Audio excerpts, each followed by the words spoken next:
Bon matin tout le monde et bienvenue dans cette nouvelle vidéo portant sur comment obtenir tous les acteurs du monde avec Python.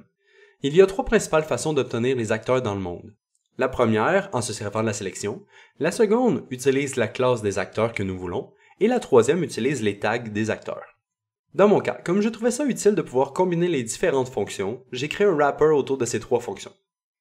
Ma fonction getAllActors prend donc trois arguments, soit un booléen pour indiquer si on utilise la sélection, une classe et une string qui permettent de filtrer les acteurs selon leur classe et leur tag. Dans un premier temps, si nous voulons utiliser la sélection, on commence par l'obtenir. Ensuite, si nous avions spécifié une classe, je garde seulement les acteurs sélectionnés appartenant à cette classe. Finalement, si nous avions indiqué un tag, on conserve seulement les acteurs qui ont ce tag. Comme résultat, on peut voir que même si j'ai beaucoup d'acteurs sélectionnés dans ma scène, mon print n'indique seulement que les acteurs qui correspondent au filtre. Ensuite, si nous ne voulons pas utiliser la sélection, mais bien la classe, on commence par obtenir tous les acteurs de cette classe, et finalement, on les filtre selon les tags si on en a besoin. Sinon, si nous voulions seulement utiliser les tags, nous utilisons la fonction spécialement conçue pour ça pour obtenir la liste de nos acteurs.